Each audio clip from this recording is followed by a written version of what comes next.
સંસદનું સત્ર આજથી શરૂ થયું છે અને પ્રધાનમંત્રી નરેન્દ્ર મોદી તેમાં સંબોધન કરી રહ્યા છે। अखंडता अक्षुण्ण रखूंगा तथा जिस पद को मैं ग्रहण करने वाला हूं उसके कर्तव्यों का श्रद्धापूर्वक निर्वहन करूंगा।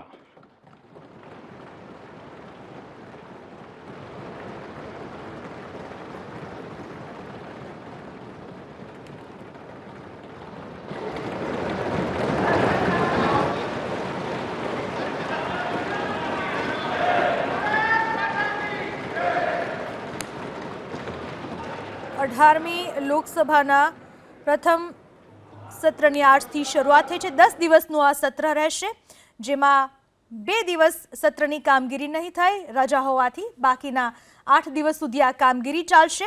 24 અને 25મી તારીખ એટલે આજે અને આવતીકાલે સાંસદોના શપથ ગ્રહણ કરાવવામાં આવશે અને સાથે જ 26 તારીખે લોકસભાના સ્પીકરની નિમણૂક કરવામાં આવશે। લોકસભાની ચૂંટણી બાદનું આ પહેલું સત્ર લોકસભાની સંસદનું 18મું સત્ર જેની આજે શરૂઆત થઈ ચૂકી છે। 10 દિવસનું આ સત્ર રહેશે। 18મી લોકસભાના પ્રથમ સત્રની શરૂઆત થઈ ચૂકી છે। પ્રોટેમ સ્પીકરે શપથ લીધા અને ત્યારબાદ પ્રોટેમ સ્પીકર જ દરેક સાંસદોને શપથ ગ્રહણ કરાવશે। તારીખ 24 અને 25 એટલે કે આજે અને આવતીકાલે સાંસદોના શપથ ગ્રહણનો કાર્યક્રમ ચાલશે અને સાથે જ 26મી તારીખે લોકસભાના સ્પીકરની નિમણૂક કરવામાં આવશે। આ બાજુ જ્યારે લોકસભાનું સત્ર શરૂ થયું છે ત્યારે ઇન્ડિયા ગઠબંધનના તમામ સાંસદોમાં પણ એક ખુશી જોવા મળી રહી છે। સૌથી પહેલા તો પ્રોટેમ સ્પીકરનો પણ વિરોધ કરવામાં આવ્યો હતો। કોંગ્રેસ સહિતના તમામ વિપક્ષી દળોએ આ વિરોધ કર્યો હતો। આજે અને આવતીકાલે આ સંસદના સત્રમાં તમામ સાંસદો જેઓ શપથ ગ્રહણ કરશે। આ પહેલા ભાજપ સાંસદ ભર્તૃહરિ મહાતબને સવારે 10 વાગે રાષ્ટ્રપતિ દ્રૌપદી મુર્મુએ પ્રોટેમ સ્પીકરના શપથ લેવડાવ્યા।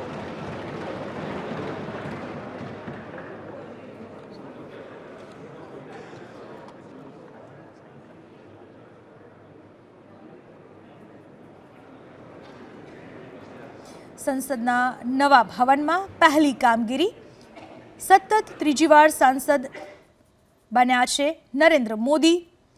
આજે અને આવતીકાલે સાંસદોને શપથ ગ્રહણ કરાવવામાં આવશે। પ્રધાનમંત્રી નરેન્દ્ર મોદીએ શપથ ગ્રહણ કર્યા। સતત ત્રીજી વખત સાંસદ બન્યા છે નરેન્દ્ર મોદી।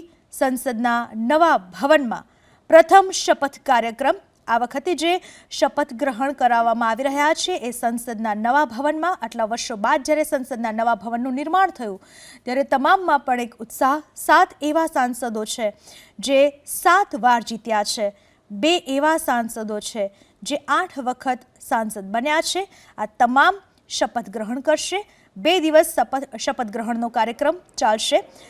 સૌથી પહેલા તો 10 વાગે રાષ્ટ્રપતિ દ્રૌપદી મુર્મુએ પ્રોટેમ સ્પીકરના શપથ લેવડાવ્યા। सांसद भर्तृहरि महताब सदस्य निर्वाचित हुआ हूं।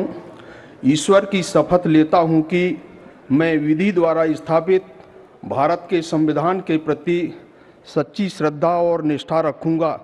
मैं भारत की संप्रभुता और अखंडता अक्षुण्ण रखूंगा तथा जिस पद को मैं ग्रहण करने वाला हूं उसके कर्तव्यों का श्रद्धापूर्वक निर्वहन करूंगा।